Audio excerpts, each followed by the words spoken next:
தீபாவளி வெளியீடாக முன்கூட்டியே 17ஆம் தேதி டியூட், பைசன், டீசல் ஆகிய 3 படங்கள் திரையரங்குகளில் வெளியாகி உள்ளன. லவ் டுடே, டிராகன் என 2 பிளாக்பஸ்டர் வெற்றிகளுக்கு பின்னர் பிரதீப் ரங்கநாதன் ஹாட்ரிக்கை குறிவைத்து டியூட் படத்துடன் தீபாவளி ரேஸில் களம் இறங்கியுள்ளார். நாயகியாக மமிதா பைஜு, சரத்குமார் முக்கிய வேடத்தில் தோன்றியுள்ள இந்த படத்திற்கு புக் மை ஷோவில் 1 மணி நேரத்தில் 10,000 டிக்கெட்டுகள் வரை முன்பதிவு செய்யப்படுவதாக கூறப்படுகிறது.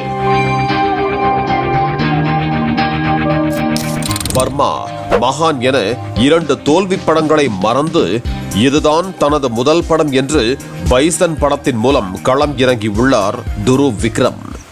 மாரி செல்வராஜ் வழக்கம் போல தன்னுடைய மண் சார்ந்த கதைகளத்தை வைத்து கபடி விளையாடி உள்ள இந்த படத்திற்கு நெல்லை, தூத்துக்குடி, தென்காசி, ராமநாதபுரம் உள்ளிட்ட ஊர்களில் பெரும் எதிர்பார்ப்பு ஏற்பட்டுள்ளது.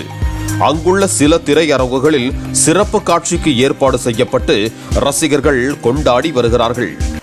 சென்னை போன்ற பெருநகரங்களில் பைசனுக்கு பெரிய எதிர்பார்ப்பு இல்லை என்கிறார்கள் திரையரங்கு உரிமையாளர்கள். காரணம், புக் மை ஷோவில் 1 மணி நேரத்திற்கு 2,000 டிக்கெட்டுகள் வரை மட்டுமே முன்பதிவு செய்யப்பட்டதாக தெரிவித்தனர். லப்பர் பந்து கொடுத்த வெற்றியின் உற்சாகத்துடன் களம் காணும் ஹரிஷ் கல்யாண் நடிப்பில் டீசல் படம் வெளியாகிறது. அந்த படத்திற்கு சொல்லிக் கொள்ளும் அளவிற்கு முன்பதிவு இல்லை என்கிறார்கள்.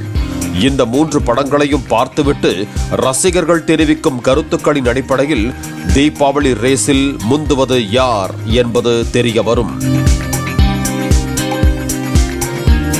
அதே நேரத்தில் திரையரங்குகளில் வெளியாகி 14 நாட்களை கடந்தும் கன்னட டப்பிங் படமான காந்தாரா சாப்டர் 1 திரையரங்குகளில் வசூல் வேட்டை நிகழ்த்தி வருகிறது. இன்றும் கூட 1 மணி நேரத்திற்கு 12,000 டிக்கெட்டுகள் புக் மை ஷோவில் முன்பதிவு செய்யப்படுகிறது என்றால் சினிமா ரசிகர்களின் ரசனையை தமிழ் திரை இயக்குநர்கள் புரிந்து கொள்ள வேண்டும் என்கிறார்கள் திரையரங்கு உரிமையாளர்கள்.